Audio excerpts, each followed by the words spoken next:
Start us up. It started, boys. Let's get it tonight. Welcome to the MCT Podcast, everybody. Chris, bring us your lovely intro that you always do. Welcome in to, as Todd mentioned, this week's glorious, hopefully to be episode of the aforementioned MCT Podcast. All right, I got my legalese out for the night, so we are good to roll it. And speaking of rolling it, as we just mentioned before we get started, I got to say it. First things first, did y'all see the preview for the new iCarly on Paramount Plus? Like, I am ready. No, I don't think y'all understand. In 90 seconds, we got two things that we didn't get in 5 full seasons of that show. I mean, rightfully so, but we got 2 things in a 90-second preview that people are excited for in 2021. Tell us what they are. We got Spencer cursing. I mean, he said damn, but still, it was a shot. It was like, oh, hell. Oh, this is going to be a thing? Let's go. He said damn, and then Freddie and Spencer were drinking a beer. Let's go. I am here for adult iCarly, like college age iCarly. Like, it's crazy. So I'm super excited. Got to say it. I had to say it. But, so yeah, keep that. I think it's out, I want to say like 2 weeks or so. I think the 17th. It's not an NCAA classified college survival guide, so I don't care. I'm so ready for that. They're not going to make it. They're not. I know, but he already came out and said they're not going to do it. They can't. Well, the problem was that he wants to do it, but Nickelodeon won't give up the right to the show, so they don't. Yeah. They need a network to come and take the show, and so they can do something with it. And so they're screwed. But anyway, hey, we got remakes of iCarly. We got remake of Rugrats. Like we're thriving, boys. We are thriving. We can't have it all, okay? I don't have Paramount Plus. I'm not thriving. Loki $5 a month, Tade. $5 a month. Take $5 out of your $1,000 betting account every month. Just put it away. Bet on yourself. Bet on yourself. Bet on Paramount Plus. No, because I'll get taxed for both of them then. No. Hey, Lucifer came back. Like it's a good week for TV right now. It's a good time. But all right, the first sports story I want to talk about today, it is actually not about the jersey that I'm wearing. But did y'all see we got women's college softball World Series going on, and James mother effing Madison defeated Oklahoma State today 2-1, becoming the first unranked team in women's college World Series history to advance to the semifinals. So a big shout out to James Madison making history today in our year 2021. So big shout out there. If y'all didn't see the play of the game of the year of the century in that game tonight, do yourself a favor, go check it out on Twitter. I'll spoil it for y'all real quick if y'all haven't seen it yet. Not right now. I got you later though. But I'm doing a show. I'll get you later. Yes. But I wish I had her name. But the starting pitcher for James Madison, right, throws her pitch. Batter tries to lay down a bunt. Runner's stealing home. So it's a suicide squeeze. She lays the bunt down. It pops kind of straight towards the pitcher. Pitcher was already breaking for it, expecting the bunt. She runs up, gets the ball. Superwoman dives down the baseline and tags the runner coming from third half a step before she gets the plate, gets the out unassisted all by herself on a suicide squeeze. I had never seen it before. Blew my mind.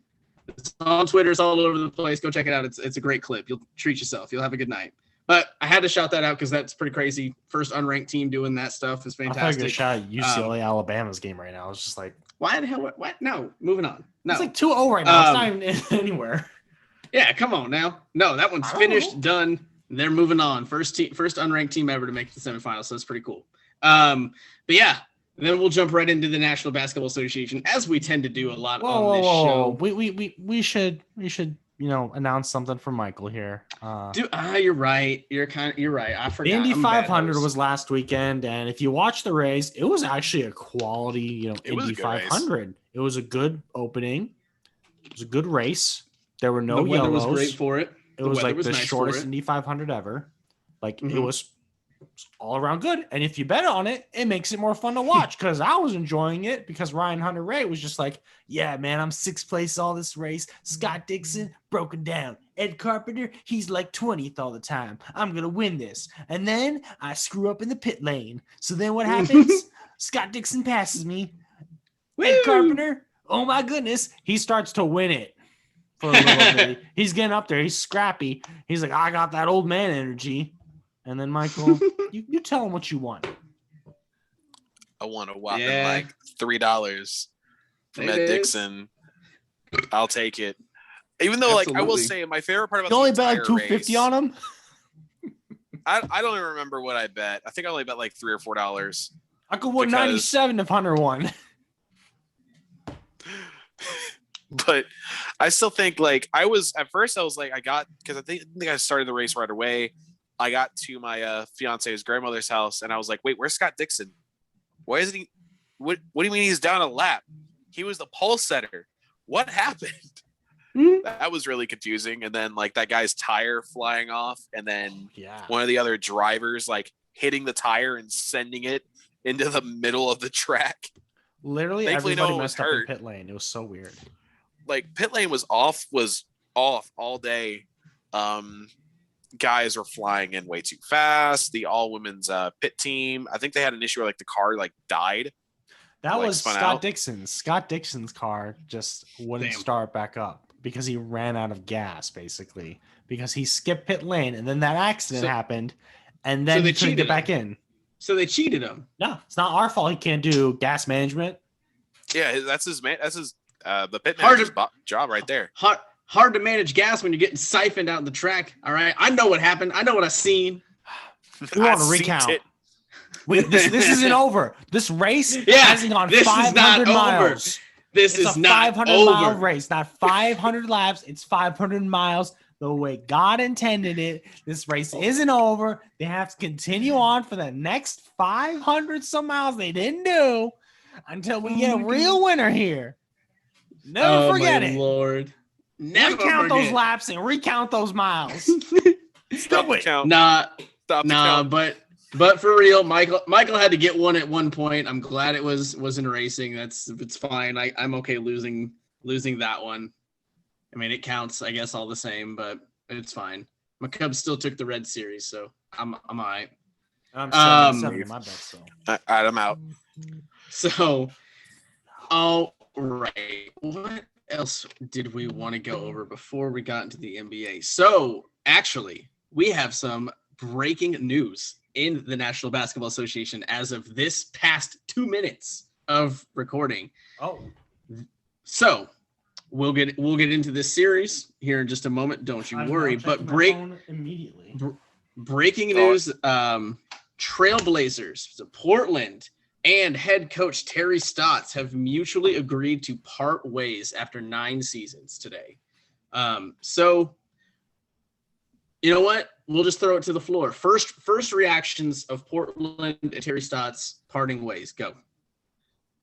I mean, I like the move just because that's 4 straight first round exits for Portland, right? I mean, they went to the conference finals a couple years ago. Yeah. Hold on, there it is. 4th first round playoff exit in 5 seasons. Yeah. So the 5th one was the one where they went to the conference finals. Yes. I'm loving it. McDonald's, please sponsor us. That'd be dope. No, but I'm not doing that. I actually really like the decision to move on because he's proven that he can't consistently win the playoffs. So it's time. Enough's enough. And if this is gonna keep Dame happy and hopefully light a fire under whoever is gonna be on that team next year, like it's got to be like they had to have that winner's mentality, especially in the playoffs. So I like the moves right away. Yeah, I mean, it's when you're stuck in a rut, you have to change something. And Portland clearly was stuck in a rut. And one of the easiest decisions to make in sports is, well, let's blame management or let's blame the coach. And either not blame him necessarily, but hey, let's shake things up in the coaching staff, not necessarily the players.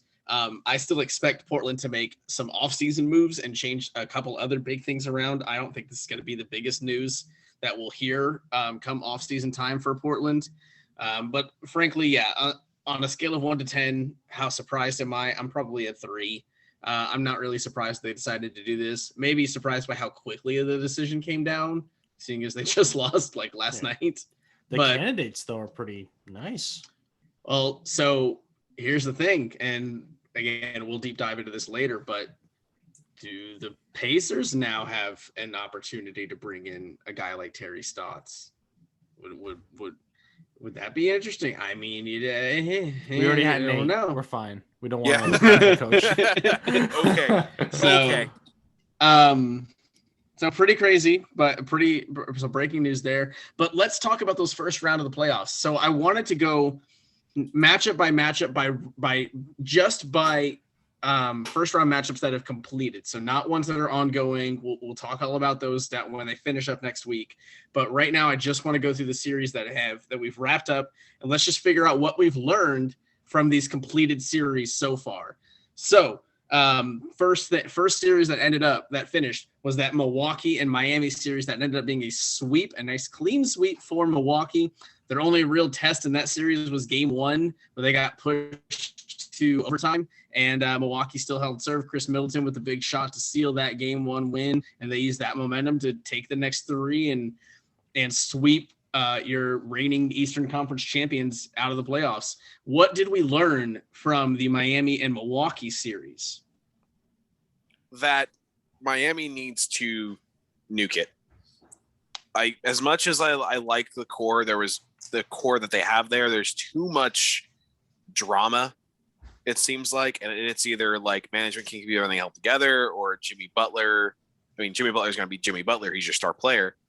But honestly, if it were me, man, I think it's time to nuke it, bring in some new players, some different role players, and try something different, because clearly, I mean, yeah, you had that lightning in the bottle last year in the bubble magic, but I just don't see this core keeping it going moving forward.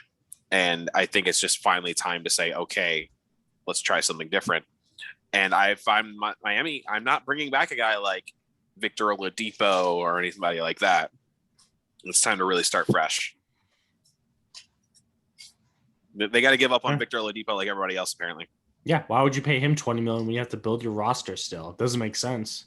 So Miami needs the rest too, which is what Pat Riley said. So, well, now they got some. They're gonna have a nice long off season full of rest in Cancun. They deserve it, after 2 hard working years. Yeah. So I think Miami, sometimes you're stuck between a rock and a hard place, and you have to make a decision. I think the decision is kind of already made for Miami that they have to nuke it. They don't have the money or the assets to keep this core together, even if they wanted to more than anything else. They don't have the funds or the resources to make it work. They have traded away picks. They have 6 or 7 pending free agents, including Jimmy Butler and obviously Oladipo, and Tyler Hero is going to get paid at some point. Duncan Robinson's going to get paid. Bam's going to get paid. And then you still need role players and bench players. We've seen the last of Miami because there's just no financial way to keep it together. Even if they begged and pleaded, you would have to have guys take on, ludicrously low contracts to keep that together. But let's shout out Milwaukee. Look, they came in here and they took care of business. Milwaukee has been that relatively disappointing team the last couple of seasons, not going as far as they needed to go or were expected to go in the playoffs. So for them to come out here in the first round and not mess around and actually pull off the sweep, that's got to do a lot for their confidence. And now they're going to be well rested coming into a tough second round matchup. So it's going to be a lot of fun to watch Milwaukee. So don't overlook Milwaukee. They really just put a stamp on these playoffs, and they should send a strike of fear to the rest Milwaukee of the Eastern playing Conference. the second round? I want to say Brooklyn. Ooh, that's going to be a lot of fun. They are facing Brooklyn. I want to say Brooklyn. They're going to win. So they're fine. It'll be really interesting. The take right away from Tade. It'll be fun. It'll be a great series. You got obviously a lot of star power. The league is going to drool over that series. 2 big threes against each other. ESPN is salivating with no LeBron. They got to find something new to talk about. Oh yeah. I mean, and let's talk about the trade to get Drew Holiday. I think that I don't think it's an understatement to say that saved Milwaukee's season already to this point.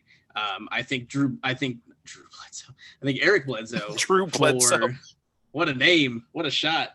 I think Eric Bledsoe for Drew Holiday really did save Milwaukee's season. However far it ends up, I think that was the move to turn the tables from these last couple of years to this year. And that's not to say Eric Bledsoe's a bad player. I think much like George Hill in that team, like something just wasn't working. Something wasn't fitting. They weren't getting what they needed from those two players, especially on the defensive end. And that's where Drew Holiday absolutely shuts it down and makes a difference. So, I mean, if I was an Eastern Conference team in the playoffs, I don't care who you are, I'd be scared of Milwaukee at this point. Let's see what happened. We'll talk about, you know what? Let's talk about the big series. Let's talk about it. We're gonna get right into it. We're gonna have some fun with this one. So Phoenix and the Lakers matched up, right? They split the first two. Phoenix took game 1. LA came back strong, took game 2. LeBron hit that wide open dagger 3 off of an illegal moving screen. Shouted to the world, thought he was on the rooftop, thought he won the chip right there. Bruh, he walked him down to the free throw line. Anyway, I don't want to hear it. So they win game 2. They take game 3, and then fan over here. That's for sure. And then Phoenix is like, oh yeah, I forgot we can ball. They end up winning 3 straight, taking the series last night, cruising to that series win, knocking LeBron out. Get this, you guys ready for this fun stat? Knocking LeBron James out of the playoffs in the first round for the first time in his 17-year career. He had to do it. He had to copy Michael Jordan. He had to know what it felt like. The man just wants to be Jordan. That's why he had to do it. So it had nothing to do with Phoenix. It was all LeBron's like, you know what? I want to see how this feels. Yep. I'm gonna take a break. I'm a chill. He's in LA. He's trying to follow Kobe's legacy. He's like, you know what? Kobe's legacy was following MJ's legacy. I gotta get knocked out of the first round too. Even though it definitely looked like Kobe's ghost possessed Devin Booker in the last couple of games of those series, because he was cooking the Lakers. Man, that's the reverse Kardashian, Chris, my good sir. Hey, there it is. Yeah, I mean, listen, Devin Booker. So listen, I'm gonna pull it up so I make sure I get this right, because this man deserves the respect of having the numbers right. So bear with me for a moment. We're gonna take a look at this. Kobe's. So you talk about Luka for sure. Talk about Game 6 last night. Mr. Devin Booker. Y'all ready for this? Drops 47 in an elimination game against LeBron James to send him home. Drops 47, shoots 15 of 22 from the floor, 8 of 10 from 3. He hit his first 7 threes in the game and ends up 8 of 10 and 9 of 9 at the free throw line. He threw in a block to have some fun. He had 11 boards, so he gets a double-double. I mean, look at the production from this team, though. Jay Crowder shoots 6 of 9 from 3 and drops 18 points off the bench. He's huge. Mikal Bridges dropped 10. Cam Johnson dropped 10. DeAndre Ayton only dropped 8, but he only played 32 minutes. He was still an efficient 3 of 4 from the floor. Only had 3 boards. Not sure where he went, especially with AD going down again. But you know what? That just shows how deep this team really is. And I have been telling y'all, there's video proof. I have been telling y'all, everybody, do not sleep on this Phoenix team. This Phoenix team is legit. They are deep. They've got the star power to back it up. As long as they're healthy, they can go as far as any team in both conferences. I am not overstating it, but I tell you, they are primed and ready for a finals run. I'm serious. Hot takes there, Chris. Jeez. Anybody? I'm still going to take. They got to run into. I still think it's something that's, man. If they had to run to a healthy 76ers, equally matched. Ben Simmons, Chris Paul, equally matched. Tobias Harris, Devin Booker, equally matched. Embiid versus Ayton. Tobias Harris has dropped 70? I don't remember when Tobias Harris dropped 70. I remember the Suns were losing that game too, so it was kind of a garbage time 71. I want to point that out. Kobe, what Kobe do? What Kobe do? He scored all the points so they could win the game. What do you do? 81 on Jalen Rose's Raptors. And they won that game. You know how you know when someone's lost an argument when they're like, "Hey, these goalposts, I gotta move this shit. I gotta throw these things somewhere else." So we're talking Tobias Harris and Devin Booker. He's like, "Well, Kobe dropped 81. Well, Wilt dropped 100. Who cares? That ain't what I'm talking about." Man, God what you damn. talking about Wilt? Wilt's dead. Oh my God. Kobe's alive. Ask anybody in California. He's alive. He's just in hiding.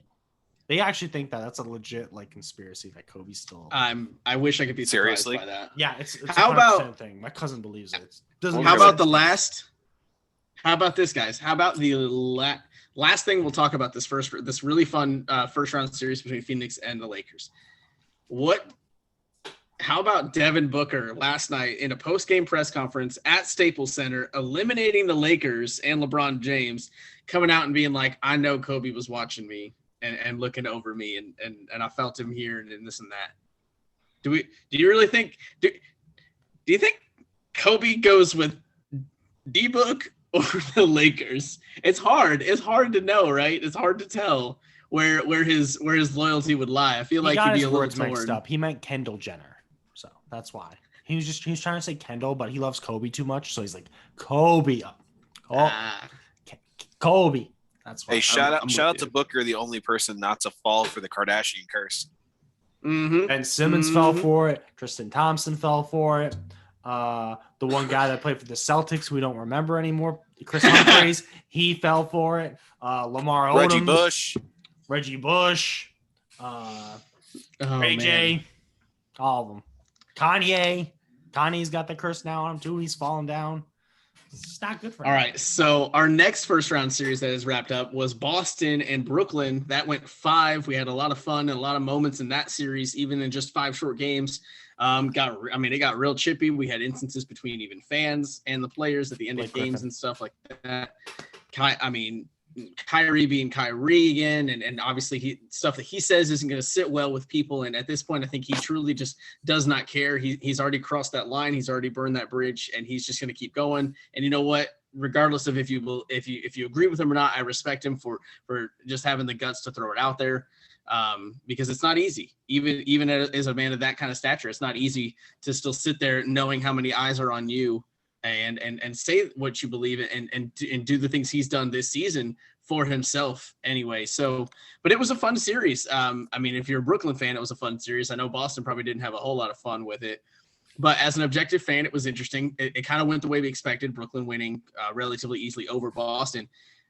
But we got to talk about Boston, guys. What is going on in Boston with Danny Ainge seemingly suddenly stepping down and out of the front office role, and then instantly elevating Brad Stevens from courtside up to an office suite, and he moves into the president of basketball operations, GM role essentially as a full-time spot. So now Boston's got to go find a head coach, because unless he comes out and is like, "I'm just chicken, I'm gonna do both. I'm a Bill O'Brien this thing. You all can watch me coach and manage." Then you could have said Bill Belichick too. That would have made more sense. But he's never had an actual front office role. He doesn't have that title. I mean, we all know he does, but he doesn't have that title. True. Bill O'Brien legit had the title. Yeah, but it's better because he's a Boston guy, he's a New England guy. So yeah. Anyway, get out of here. Anyway. Yeah. So, very interesting move. Do we Boston. think? I will ask it in the simplest way. Do we think that move alone, moving Brad Stevens into the front office full time, and Danny Ainge stepping down, do we think that move on its own, on its face, helps or hurts Boston? It's gonna hurt just because it's really hard to replace a coach like Brad Stevens. It's really hard. I mean, yeah, he's great at personnel hunting. We saw what he did at Butler. So I think that, him bringing in the right talent is going to be an issue. It's just that he also had the benefit of coaching said talent, and now he doesn't have that. So it's whoever is going to come in and be a mini him, essentially, is what he's going to want. He's going to want on that team. That's really hard to find another Brad Stevens.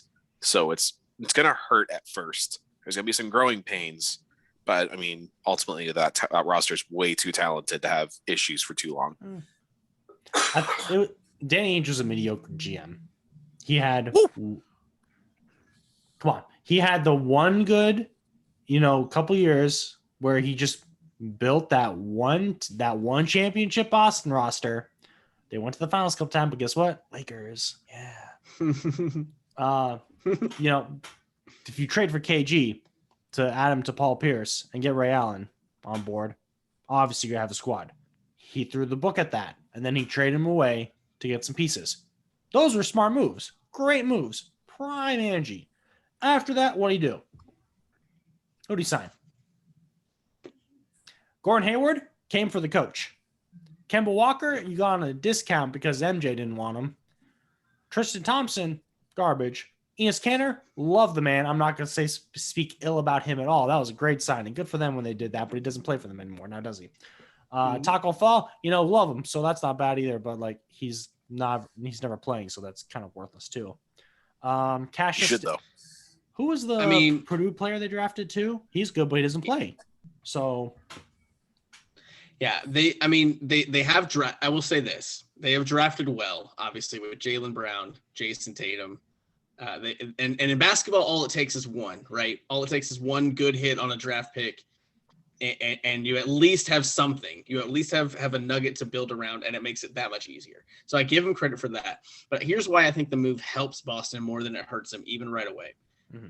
It's for two reasons. One, let's be honest, Brad Stevens is going to do whatever it takes to find as close to another Brad Stevens to coach that team. I am not worried about filling that coaching position. I think that will be fine.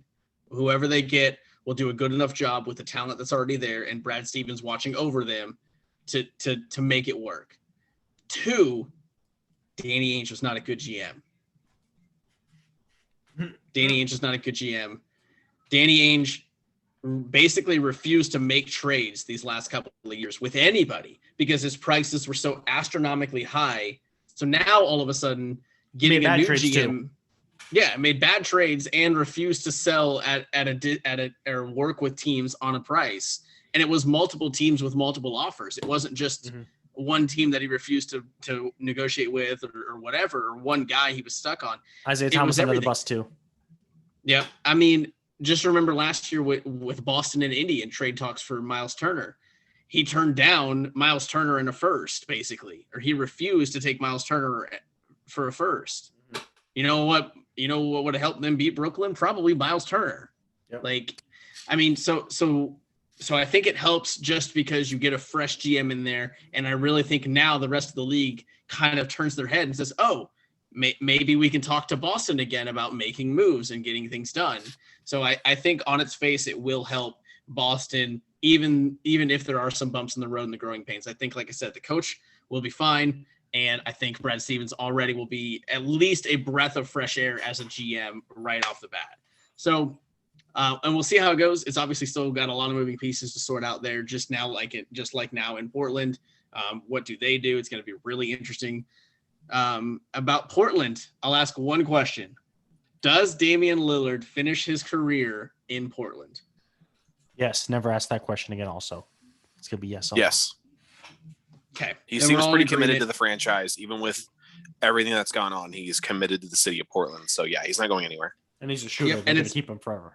And it's you know what, at least for me, speaking by myself, for me, like, it's part of why I love him, especially in today's NBA. It's so easy to jump ship and go to either a big market or go team up on a super team and win more and do. It's so easy to do that it's great to see these guys that stick around in one spot and for a whole career. And you just, as much as I was tweeting out, everybody was tweeting out that night, the other night, when he dropped 55 in double overtime and they still lost because nobody else could score.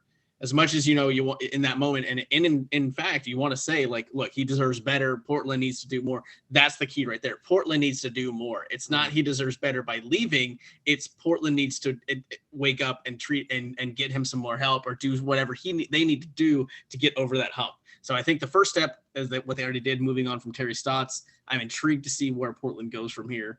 No, I don't want to see Damian Lillard really in any other jersey besides maybe a Pacers one. That would be amazing. But I don't want to see him. I really don't want to see him out of Portland. He fits so well in there. That's his team. That is actually his city. It's all about Dame time there, and he loves it. And that's where his statue is going to be in his career, like all of these things. So I don't want him to leave there. Are the Atlanta Hawks a serious threat in the East? No. Look, they're Okay. good. They're going to make some noise. They're going to give some people some fits, but I don't see them beating Milwaukee or Brooklyn. Just not, no. My good sirs, they have to face the Sixers. The Sixers have an injured Joel Embiid because he has that small meniscus tear. He can play on that. He can play on it. So let's see if Clint Capella can go toe-to-toe with Embiid while he's injured. But, I wouldn't sleep on the Hawks just yet because they already went against a tough defensive team with New York. Yeah. So we know they can play ball against a defensive team. So I think they can at least get to the conference finals. Possibly. That's possible. Go to the championship? No. They're not like the Miami of last year. They can definitely try to beat the Sixers. They can contest with them. The biggest thing about Atlanta is obviously Trae Young. It is that team rests on his shoulders. If he is hitting, I mean, he's seriously in more ways than one a mini Steph Curry, especially like a young coming of age Steph Curry, where like, oh, we've got a guy that can hit 53s a game. We're just going to feed him the ball and hope we win. And sometimes it works and your jaw drops the whole game. And other times he can't hit because it's sports and it's really hard. It's hard to be that consistent at that level. So it's easy to say, well, if Trae Young has a good series, they've got a chance. And if he has a bad series, they're done. But that's the truth of it. If Trae Young can't step up or can't score 30 plus a night, that team doesn't have the offensive firepower to go against even a Philly or a Milwaukee or a Brooklyn. So right now, I mean, I think they're happy to win that playoff series. All the power and all the congrats to them for that. This was an awesome series for them. Their fans have to enjoy it. I think they're still a bad draw just because of the top three teams in the East, that heavy team. I don't know if they get through one of them, I don't see them having the stamina to get through a second one. So even if they do get through Philly in the second round here, whoever meets them up in the conference finals, I think is going to beat them up. So, but they're a fun story. Congrats to Nate McMillan winning his first series since the Seattle Supersonics were a thing. It's fantastic to see him succeed with that fun Atlanta team. That's about it. We'll recap the rest of the NBA first round playoffs. Don't worry. We will absolutely talk deep dive on the Clippers and Mavericks series as that's going on right now. That's been a fun one. So we'll tease that. We'll leave that for you guys later. I got a couple other basketball questions though, little tidbits. So did you all see Duke Coach K stepping down after this season? So tip of the cap, hats off to an absolutely legendary career. Legacy is what it is. I don't care what happens this coming year. I don't care what happened this past year. I mean, that man is an absolute icon, legend, GOAT. He's all of the above. He is the greatest coach we've ever seen in college basketball, bar none. I'd have to agree with that. So for him to Chris, how dare you forget about Pat Summitt?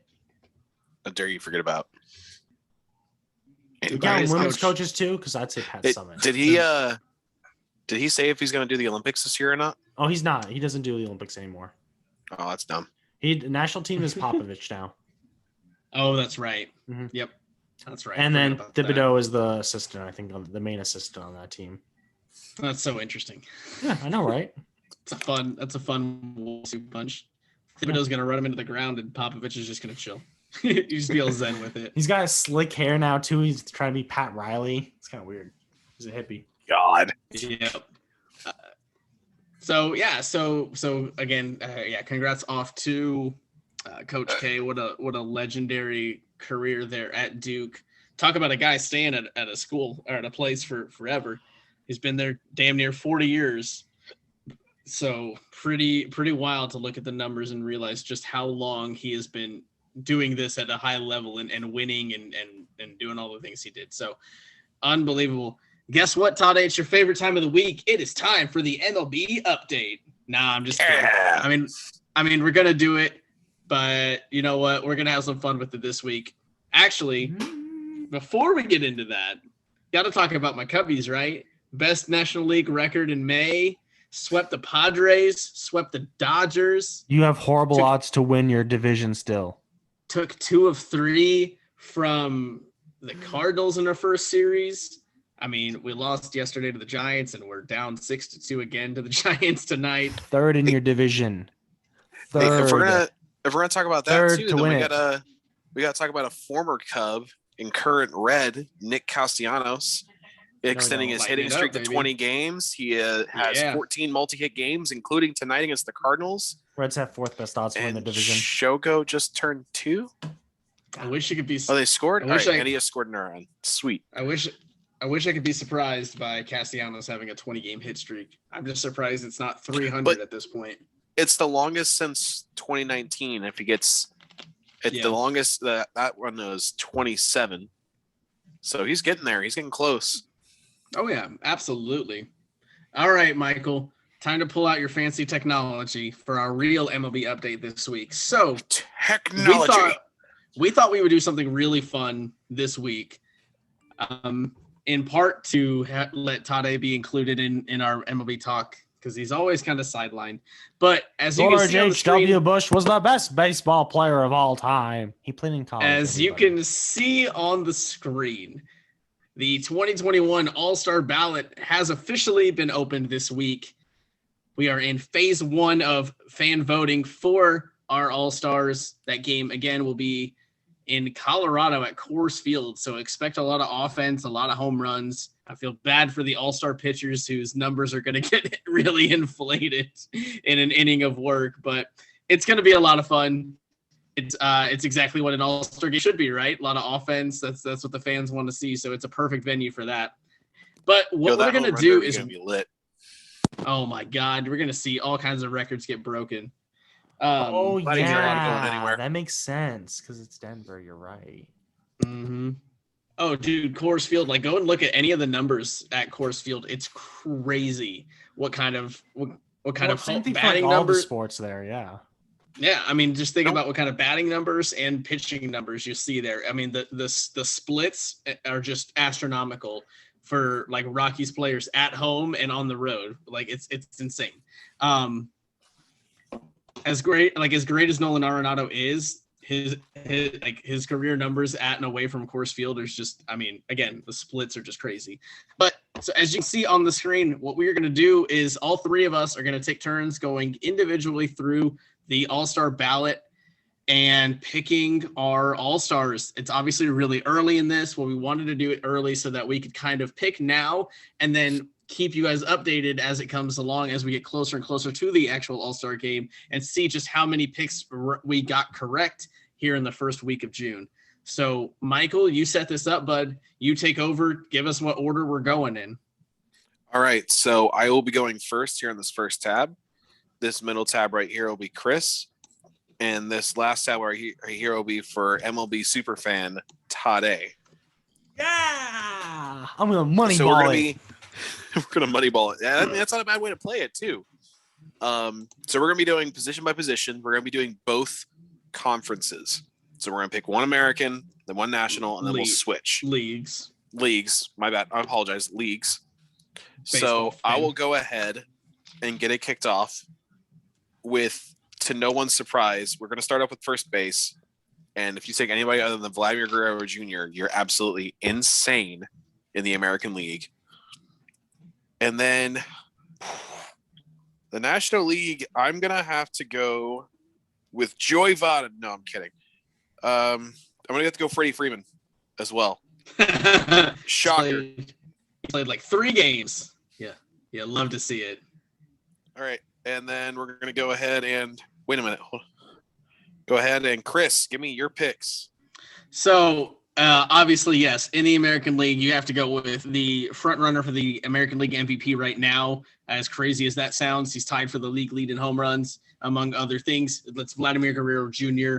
out of Toronto, having just an absolutely fantastic first half of the season so far, and nobody is surprised by that. And I mean, maybe at how much he's progressed this year, but it's a lot of fun. Scroll back up to the top of the National League ones. Let me take a look. Let me take a look at what we got here. Okay. Let's see. Keep on going. Keep on scrolling down a little bit. And okay. You know what? We're gonna go with that cat out of LA. We're gonna go with Max Muncie. Gets your first baseman nod for the All-Star game there. I like that. I mean, he has been on a roll in May coming into June. He has 13 home runs on the year. I mean, just a big power lefty bat there for the Dodgers. So been fun to watch. He's had a fun career. And we're out in Muncie. Got to go with the Muncie guy, right? You're the one in Muncie. Either one of the two of us are in Muncie, but you, buddy. Fair enough. Well, that's why I'm going with the Muncie guy. But I mean, Max Muncie has also been carrying my fantasy league as well. He was the big pick that I was just kind of took a chance on, and he has been paying dividends just like Jazz Chisholm is. So it's been a lot of fun to watch with him. All right, MLB superfan Todd A, you're in a Moneyball this, so let's go ahead and hear it. I'm gonna go with Jose Abreu of the White Sox for my first pick. Yikes. Okay. Because he gets on base. The second one, I'm gonna go for National League Freddie Freeman, because I love this country and I love freedom. His name just resonates with me. So Freddie Freeman, you get my vote. If you don't like it, I don't care. Just hearing Tony win this is going to be the best part of this whole episode. I love it so much. All right. Those are good picks, guys. Moving on. Picks. That's why they're up there. I like it. So second base is kind of easy for me as well. He's had a killer May. Marcus Semien. And for my MLB The Show fans, he's actually the favorite to be this month's lightning card. It's been between him and Jesse Winker all month, but he has had a killer May. So I'm going to go ahead and go with him. And as much as I want to take the Red Sparrow, Jonathan India, because he has been raking here lately, I'm going to have to go. Ooh. Even though he hasn't played, he had a couple of stints on the IL. Jazz Chisholm has surprised me this year. And I'm going to double check through my list here. Oh, yeah. I'm going with Jazz Chisholm. He has been insane, lights out. When he is healthy, he is raking. So I'm going to go ahead and go with some Jazz. That, and he shared a video of my daughter on his Twitter. So shout out to Jazz Chisholm. That's not a good statistical reason to do that. Yeah, he was. All right, Brad Pitt. I need you to calm down. All right, Brad Pitt. All right. So for second base out of the American League, go ahead and scroll on down because I ain't taking that piece of garbage at the top. Where's my trash can? Where's my trash can? Ask him. He'll know. I don't know. So as much as I really do want to take Marcus Semien because just look at those four numbers right there, and obviously he had a killer May. Scroll up just a little bit. I think I know where I want to go. Keep on going, just a little bit more. You know what? Screw it. No, let's have some fun with it. We're gonna go with Marcus Semien. Semien. You get that heck of a month in May, and you know what? I love seeing like new cats get these nods and fun players. And so you know what?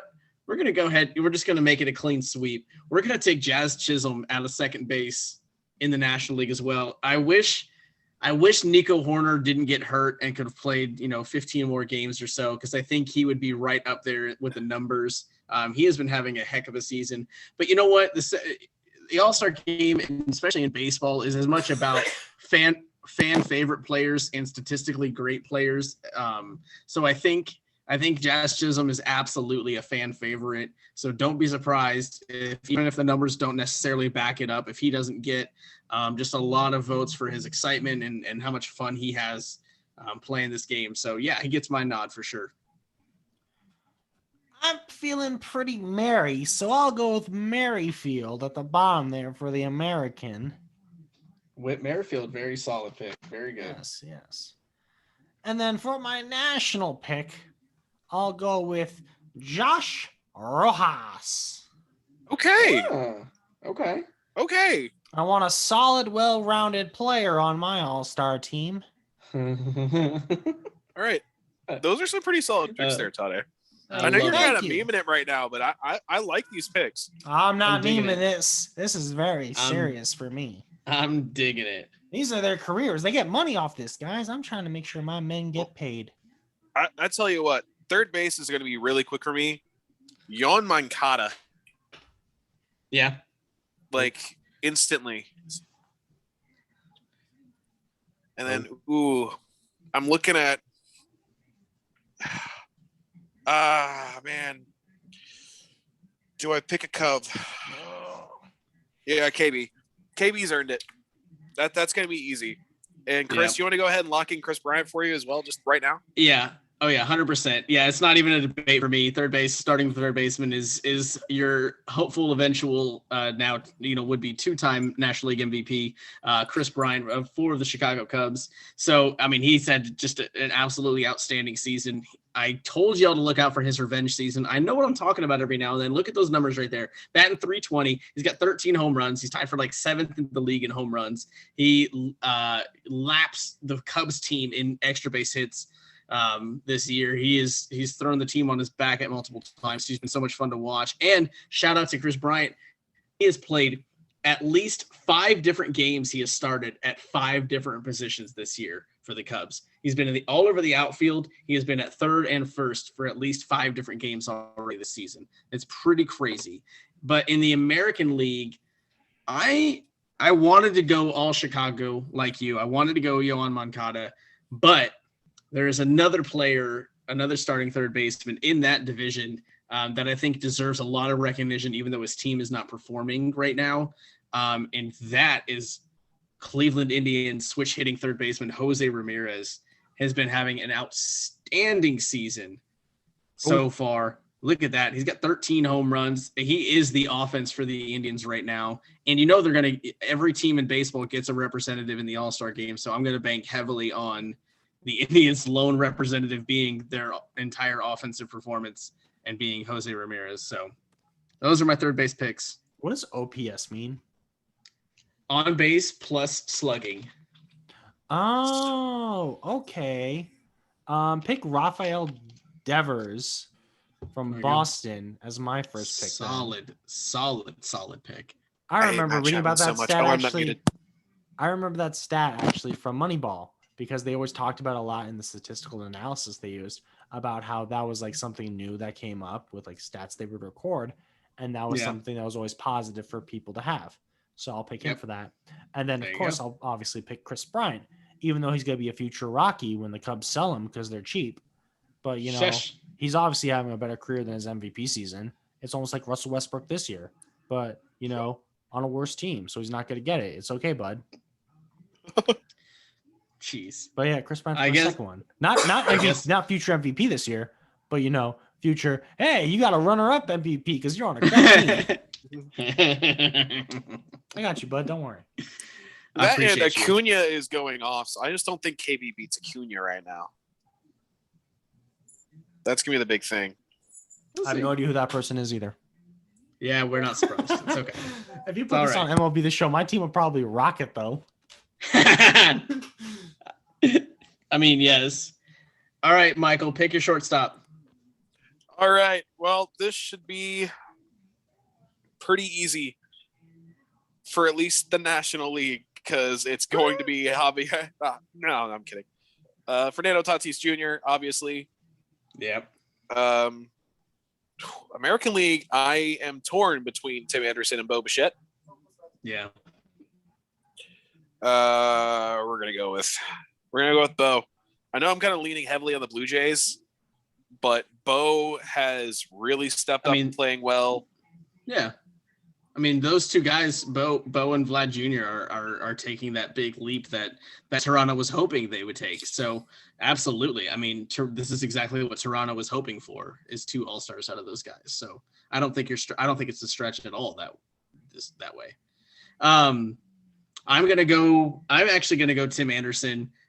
Just at this point, he's kind of being that veteran leader on this very young White Sox team that has, I think, outperformed expectations so far this season after dealing with the multiple big time injuries they've had to deal with, among other injuries like every team has to deal with, but they've had 2 really big ones. Obviously losing Eloy before the season started hurts a lot, but then you lose Luis Robert to a hip tear a couple weeks into the season. So the fact that the White Sox are still playing at a high level, and I think, Tim Anderson leading the way there speaks volumes to me. And then, man, as much as I really do want to go Javi, because, I mean, his bat is waking up. He had a horrible season last year in the shortened season, but you just can't overlook or overstate how valuable and amazing and jaw-dropping it is to watch Fernando Tatis Jr. hitting basically 300, got 17 home runs to be tied for the league lead. Oh, and also he's missed like 10 plus games. He missed a lot of games with that injury. So the fact that he just came back, didn't miss a beat, and is doing all of this, out loud with all the emotion and swagger that he plays with, is just so much goddamn fun to watch. So yeah, easy decision there at shortstop, as much as it hurts my Cubs heart. Moneyball.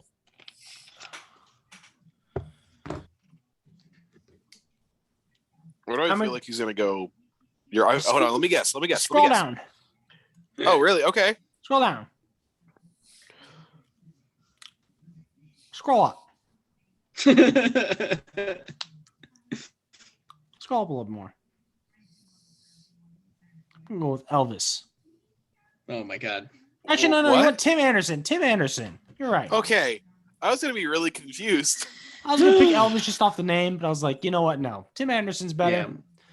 It's the Sox. It's Matt's birthday. Shout out Matt. Matt, happy birthday! Hey, happy birthday, yes, Mr. Birthday, Matt Michael, man, the myth, the legend himself. And so, you know what? I'll give him a solid. I'll put in another White Sox player. Happy birthday to him. And then for the National, I'm gonna scroll down. Scroll. Whoa. We can't let a Rockies player not be on this roster. Oh my God! Come on there, buddy. We'll get one around. I know Fernando Tatis Jr. is there. I get it. I see him. I love the guy. Well, the Rockies have to have somebody. It's in their city. You can't have nobody there for the city. No, Tade, you're just so you know, bud, you're picking the starters for the All-Star game, so you got to fill out the bench. So don't forget. You got to have the starters be someone from the city. Who wants to go and watch them from not the city? Dear. Oh, you're gonna hurt. You guys ever been to Denver? You need to hurt my brain. You gotta travel far distances, man. I want to see starters. I don't want to see bench squads. You're gonna hurt my brain. Okay. All right. Where is he? All right, we'll move on. Search for him. All right. For who? So, we all know who I'm putting in for catcher, and I can tell you right now, it's a White Sox player that's not named Yasmani Grandal. Yeah. Oh my goodness. Well, I will say that my National League pick has been a guy playing well above, and it's not going to stay this way. But Tucker Barnhart's been insane. I want to go Wilson Contreras, but just because of the leap Tucker Barnhart has made this year out of nowhere, unprompted, I'm going to go with Tucker. But how do I spell Yermin Mercedes? Oh. Y-E-R. You had it right. Y-E-R-M-I-N. Eniega. No eligible players of this name. So I can't write in Yermin? Are you serious? Michael Myers. Try his last name. Try M-E-R. Wayne Gretzky. Yeah, no eligible players in that name. Wow. Okay. That is Eniega. Okay. Well. Backup plan. Salvi. Hey, you only have 16% left, by the way. I'm gonna point that out. I am well aware. I am trying to hurry. Because my iPad is going to die. Okay, so is it my turn? So for Yes. catcher, if I can't write in Yerman, I'm actually going the same route with you. I'm going to go Salvi. How cool is it to see Salvi hit 14 home runs already this year, get the power bat out of nowhere? So pretty exciting. And then in the National League, I'm going with my boy Wilson Contreras. He's having a great year. He's I see it up there, but he's coming back. And shout out, he has played more innings than any other catcher already this year. In fact, he has played 7 games worth more of innings. So he's played 60 some more innings than the second place guy at catcher this year. So just absolutely the iron horse of durability this year behind the plate. So shout out to Contreras holding it down back there, especially with the Cubs having basically no backup catcher this year. They don't have Victor Caratini that you would feel comfortable throwing back there. We had frickin' Tony Walters for 2 weeks throwing back there, so it was horrible. So thank God that he is as good as he is. Best catcher in the National League for sure. So, yep, easy decision there. Tade, what you got? Tade. Give me Mando. Maldonado. Marcin Maldonado? Yeah. You're going with a Houston? Come on now. Memes. Oh, you're right. He's Houston. Get out of here. Get this cheese out. He wasn't even on that team. Does he have a ring? We're going to change that vote. Yeah, if he has a ring, we're not doing him. Wait, stop. Give me Kurt. Kurt Suzuki. He has really bad stats. He is horrible. Why would anybody pick him? 200 batting 200 with the homer. Let's go. Maybe he'll make his day to know somebody voted for him. I hope he feels happy for that. You're going to vote for him. Yeah, there you go. Yeah, the guy who knows. Scroll down.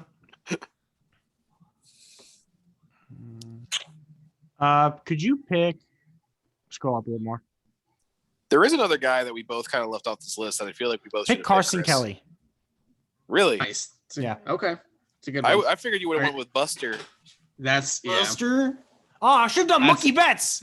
Too late. I don't care. Mookie Betts at catcher? Not for catcher.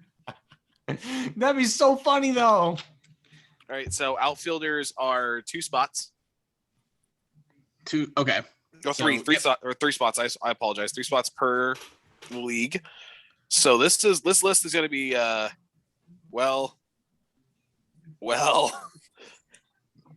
huge. So first one, I know he's hurt. I'm not picking anybody other than Mike Trout. I know he's hurt, but man, it's Mike Trout. Ooh. Second, I'm gonna have to go Aaron Judge. I mean, he's hitting the ball really well. I know it's Yankee Stadium and that's its own thing. But third, I'm gonna go with Adolis Garcia. Yeah, the kid out of Houston who has just been lights out.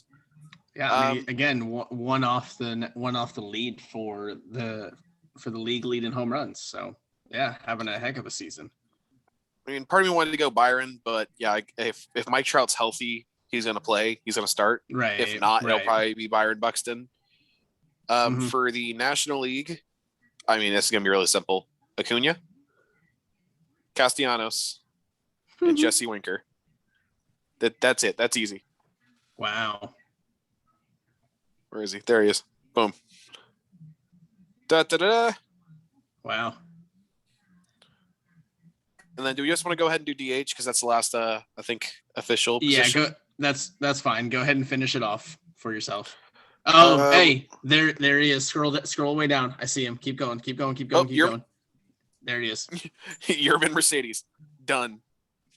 All right. So that is my ballot because I guess we're not doing pitchers. No, this is just position players right now. Okay. So for the American League in the outfield, we are going to go from top to bottom on the list there. Easy peasy. We'll take Akil, but Badu. Oh no, I'm so sorry. No. That's not who I wanted. Okay. I'm sorry. Buxton. Give me Buxton. Scroll down.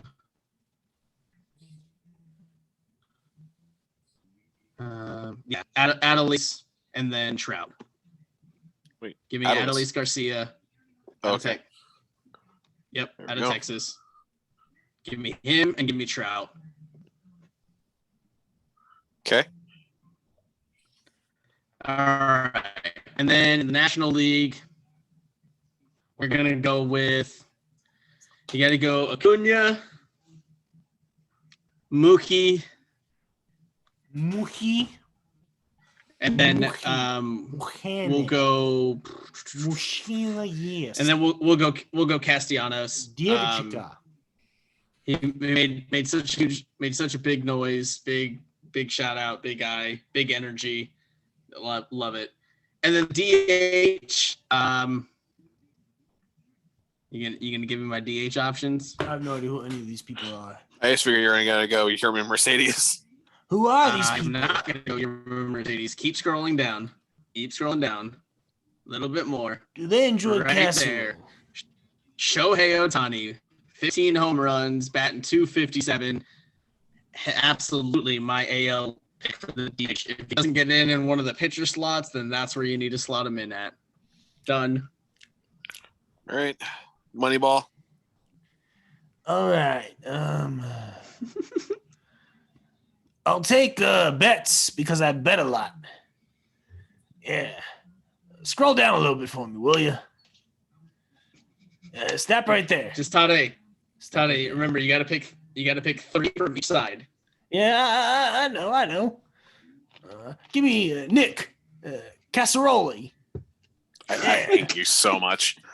Hey, adios, gracias. From Texas Tech over here. Oh, no. Oh my God, what is happening? Dick, I want Dick too. Not Alex Dick. I want Corey Dick. Lee Dickerson. Scroll down some more for me, will you?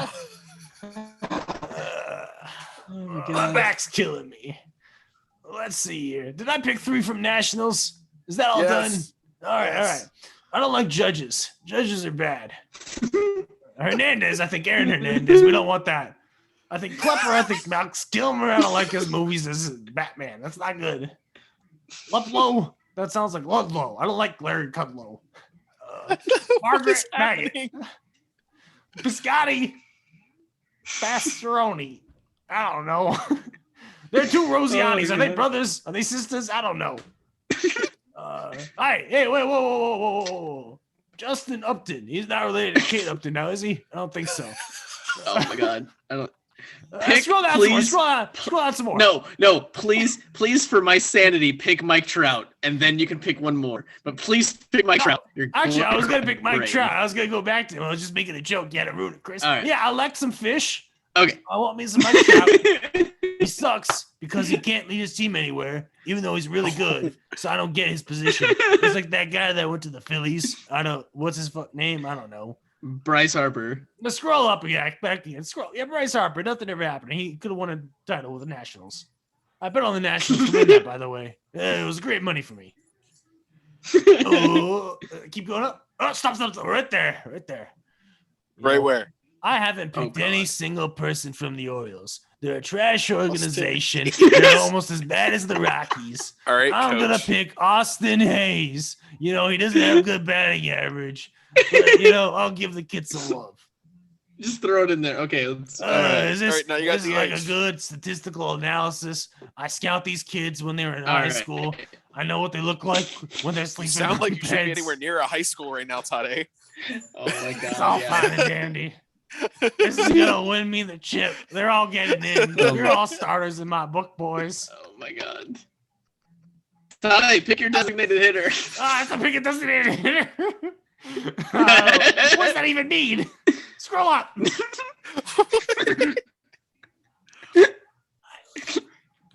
Jordan Alvarez. Why? It sounds like an Armenian name. Jordan. But he's a Air trash Jordan, hoe. man. Oh, you're right. He is.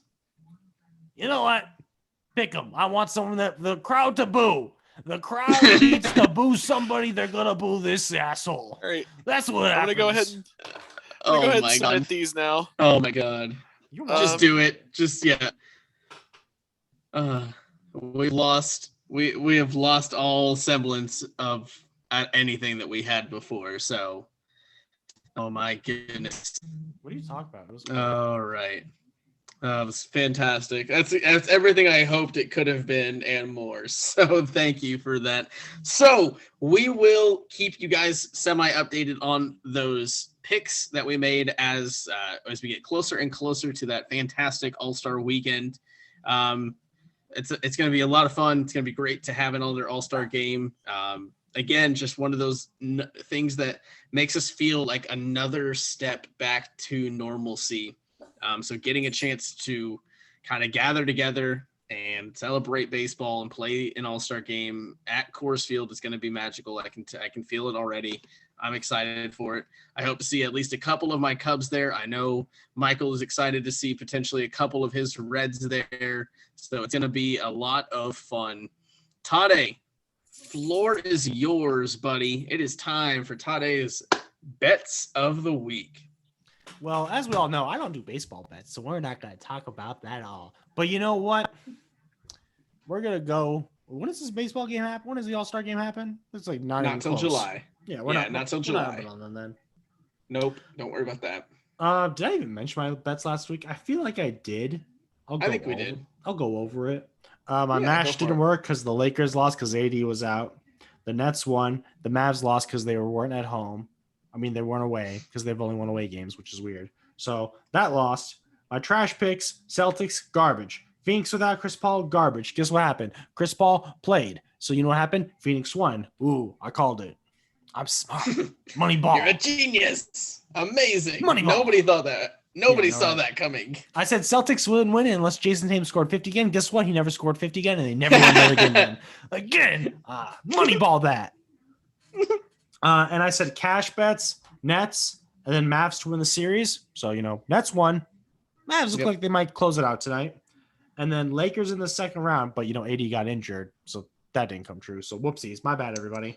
So, I'm a 7-11 out of the last 5 times I've made picks, like in sections. This week, I'm going to say trash bets are Sixers without Embiid. So, underdog bet right now is go for the Hawks for the first game if Embiid's not playing. I'm going to do it. Why not? Okay. Milwaukee versus the Nets. Go with Milwaukee in that series because the Nets don't have a bench. They don't. They have a starting 5. That's generally what they're good at is their starting 5. But guess what? Milwaukee plays defense.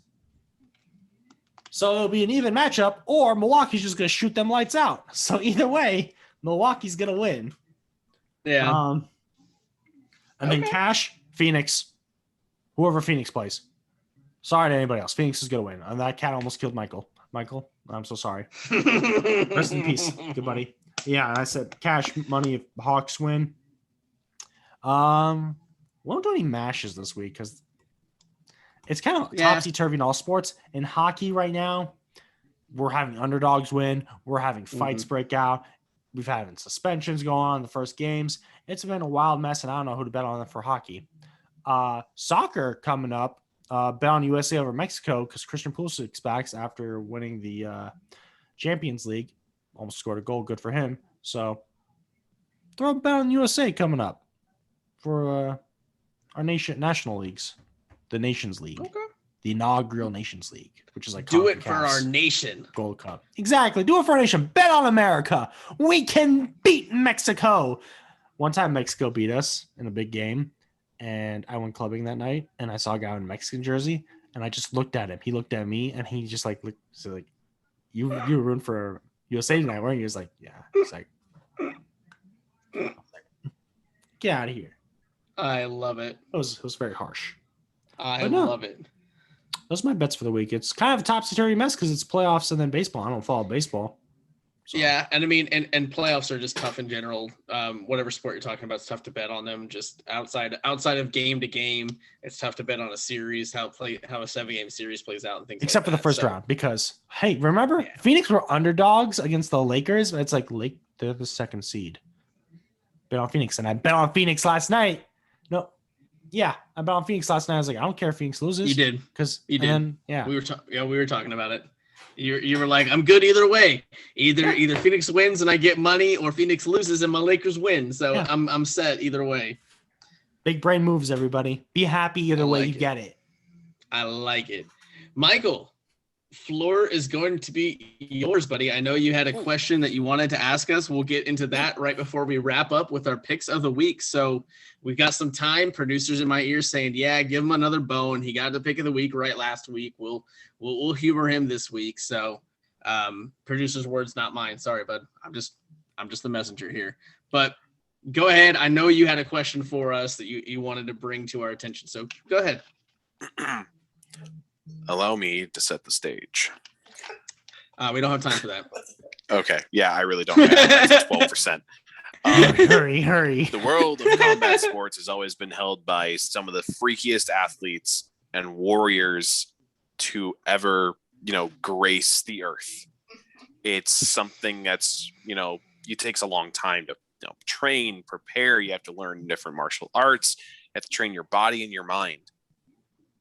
So in the world of fighting, especially prize fighting like boxing, and all these influencers, whether it's the Paul brothers or that whole like TikTok boxing match card, like, is it in their guys' eyes? I know like I'm more of the fighting fan other than you guys, but when you look at this, does it kind of tarnish like what fighting was, whether it's UFC or boxing or whatever?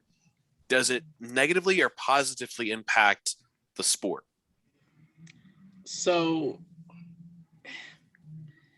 it's a double-edged sword. I don't mean to play both sides here, but it really is a double-edged sword. The answer to your question, I'll put it this way. The answer to your question, does it hurt the sport? The answer is yes, it does. But it also brings in the money.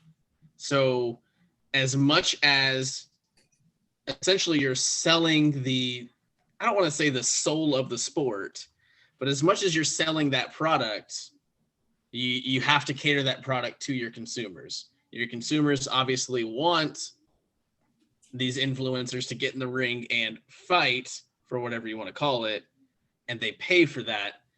So yes, they're tarnishing the sport, but it's also getting eyeballs and exposure and dollars in.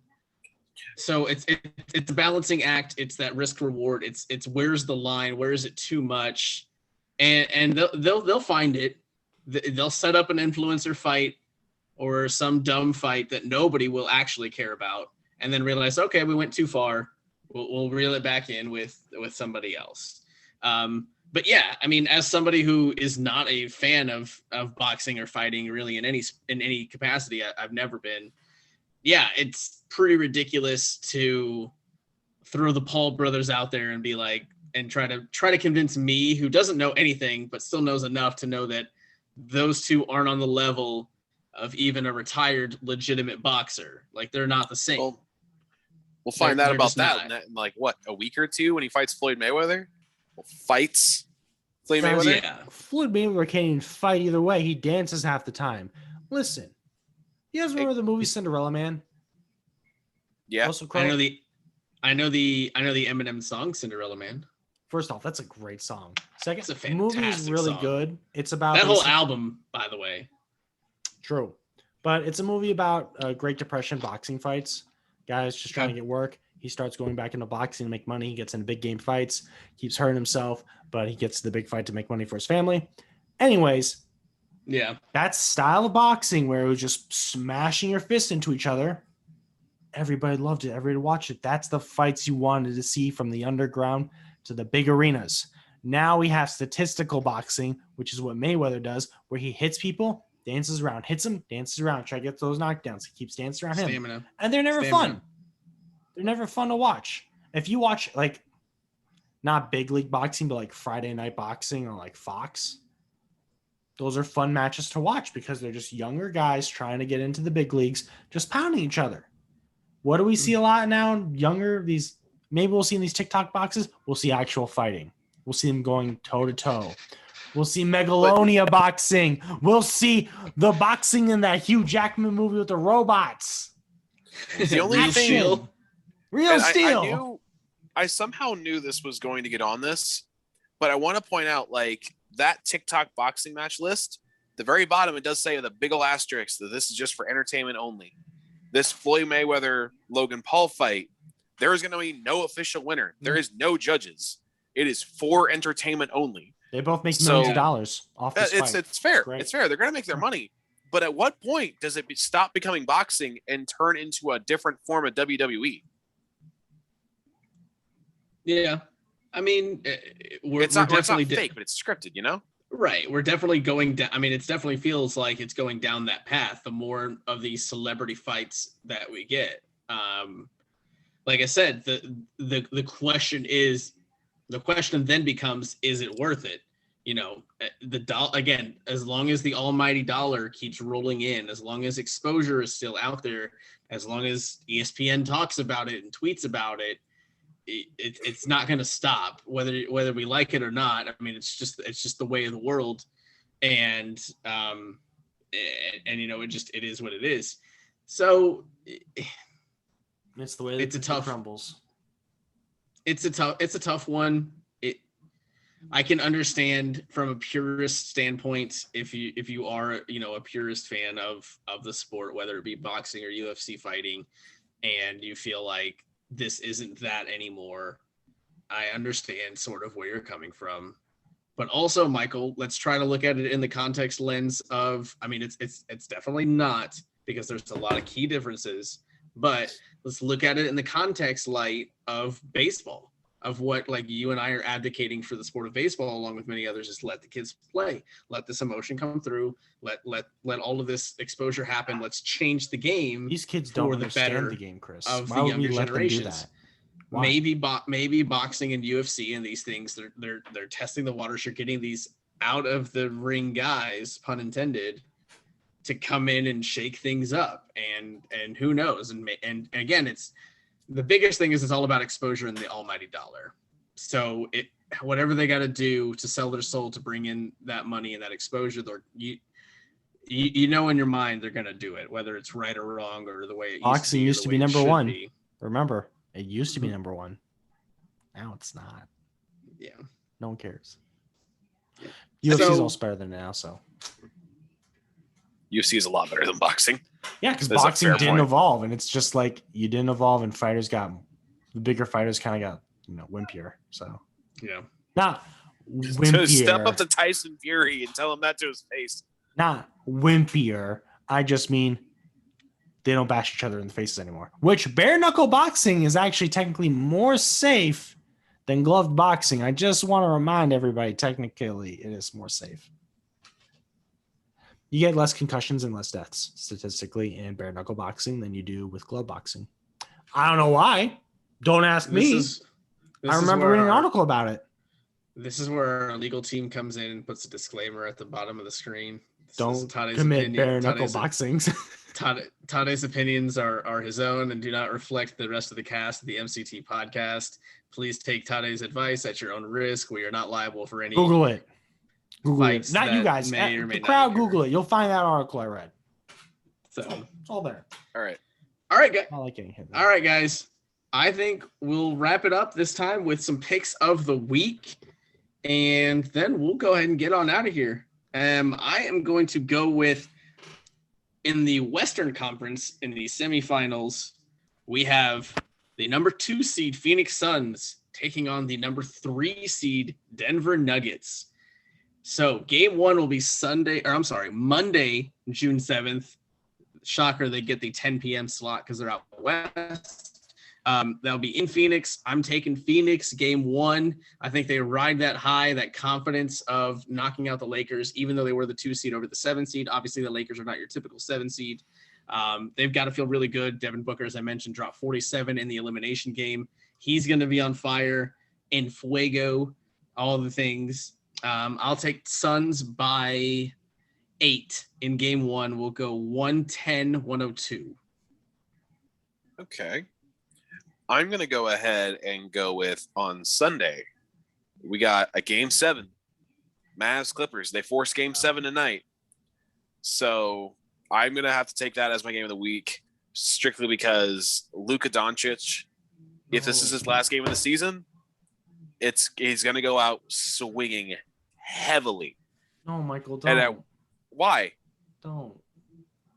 What, you're saying that because I'm going to pick the Mavs to win this game? And they're going to 113 to 110? No. Why would you say this game? Your record is horrible. No. As you can see with my votes of confidence, they really. But at least I'm a 50-50 shot. I'm 7-1 in my record. I would take mine. Chris, I would be like, okay, yeah, Michael. No. Oh my God! But Tade, I was gonna bet on the Mavs. But Tade, the Clippers. Tade, he got last week's right. He's trying to start a streak here, man. No, it's not gonna be a streak. That was just lucky. Ed Carpenter just had some voodoo magic in him. That was it. Again, everything had to go wrong in that race for everybody else for him to win. Another disclaimer. Michael cheated. He went to the racetrack and sabotaged the cars in the pits. Another disclaimer pops up on the screen. Says, sorry, Dallas fans. We apologize for ending your season in Game 7. You had a hell of a ride. We can't wait to see Luka come back and take the league by storm next year. Sorry again. Much love. MCT Podcast. Like and subscribe. Y'all are rude. Y'all are rude as hell. We're just truthful, buddy. It's okay, man. Truthful. It's okay. Oh, man. Okay. That's what you call it. Hey, you're the one taking money from me. How am I gonna pay myself?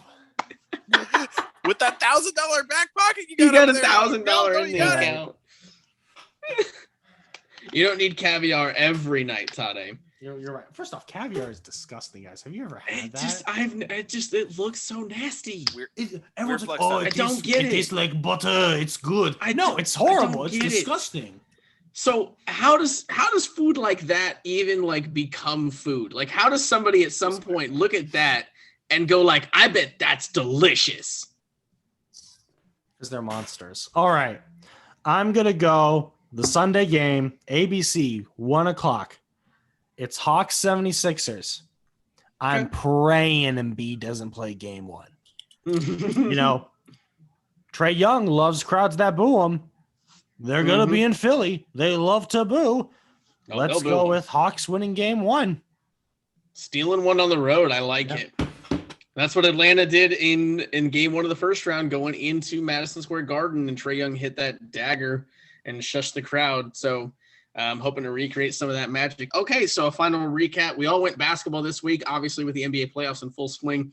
It's easy to lend our attention there. That's where our eyeballs are this week, even though we're ramping up on in the baseball season. But this week I went with my beloved Phoenix Suns in game 1 over Denver, winning by 8, 110-102, holding home court for at least game 1. Michael going with that all decisive, the best 2 words you'll ever hear in sports. We got game 7 between the Clippers and Mavs. Michael hoping and praying that the Mavericks pull out a win and move on to the second round.